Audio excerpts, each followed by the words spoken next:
Sa tinagal-tagal ng panahon na hindi pagkikita ay sa wakas natuloy na rin yung pagbisita.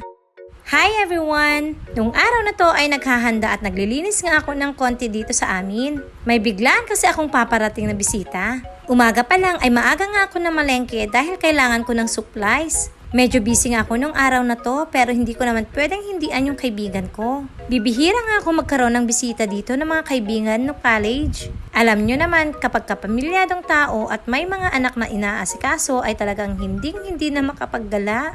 Kasi kapag ganitong may mga bata kang inaasikaso, makakalimutan mo na nga rin yung gala talaga. Itong mga oras na to ay galing na nga ako ng palengke. Nakapag-purchase na nga rin ako ng stocks ko para sa maliit kong business. Medyo dinamihan ko na nga to para hindi na ako paulit-ulit papunta ng palengke. Itong galapong na to, 3 pack na nga yung binili ko. Yan naman ay yung ginagamit ko sa butchi. Mga kailangan para sa lumpiang toge. At yung mga ginagamit ko para sa mga ice candy.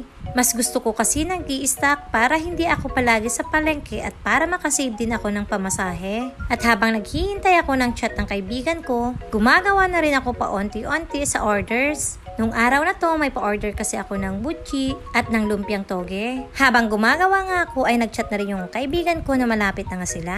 Since first time nila at hindi pa talaga nila alam dito ay kailangan namin silang labasin. At ito nga, dito nga pala sila bumaba. At dahil nga hindi naman kami kasya sa motor, naglakad na nga lang din kami.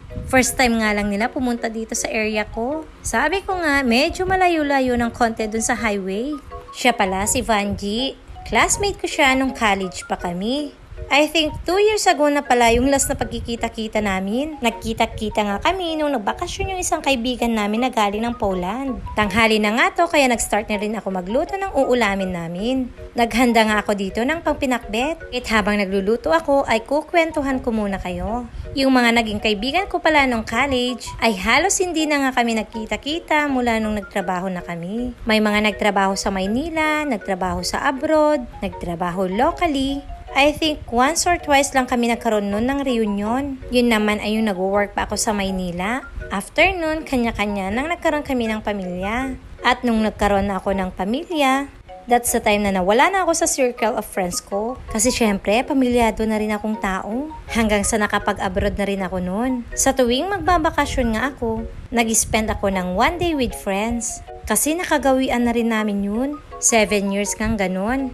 Pero karamihan nga ng mga kaibigan ko during college ay nasa abroad na rin sila. Kaya talagang bibihira na rin ako magkaroon ng mga kaibigan na nakakamit dito ngayon.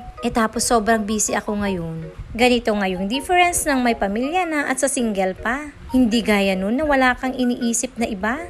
Kaya kapag may chance na magkita-kita kami, ay talagang treasure ko yung mga chances na ganito. Alam nyo yun, iba talaga yung mga old friends natin. Lalong-lalo na pag nagkakaharap kayo at napapag-usapan yung mga katatawanan. Yung mga pinaggagawa naming kalokohan nung college kami ay hindi pa rin maiiwasan na napapagkwentuhan. Tapos update ng buhay-buhay. Super kwentuhan talaga kami dito. Kasama rin pala niya yung bulilit niya dito. Nagpapahinga nga sila dito habang gumagawa naman ako ng mga orders. May nangapit bahay na nga ring bulilit dito. Ito si Aning makulit nyo. Saktong-sakto at may bata kaya't may kalaro siya.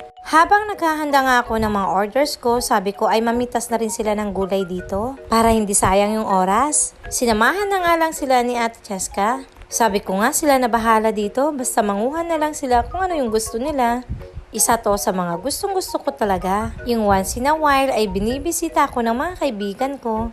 Kahit medyo matagal-tagal kaming hindi nagkita-kita ay hindi naman kami nawala ng communication. Ang tunay na pagkakaibigan kasi ay hindi kailangan ng araw-araw na pagchat-chat. Hindi kailangan ng araw-araw na banding para masabing totoong kaibigan. Ganito nga kaganda at katibay yung foundation of friendship na nabuild namin. Ganito din ba kayo ng mga kaibigan nyo? At habang namimitas nga sila ng mga gulay ay busy naman ako dito. Diba sabi ko sa inyo kanina may orders nga ako. So ayun, pagkatapos kong mahanda at tapos na rin sila sa pamimitas, pauwi na nga rin sila sa kabilang bayan. Nadaanan nga namin yung tanim na kangkong. At sabi ko, mamitas na rin siya kahit konti at idagdag nga niya sa mga gulay na kinuha niya. At habang namimitas, pinapakpa nga siya dito ng langgam. Pagkatapos ng pagbibisita na to, hindi nga namin alam kung kailan ulit mauulit.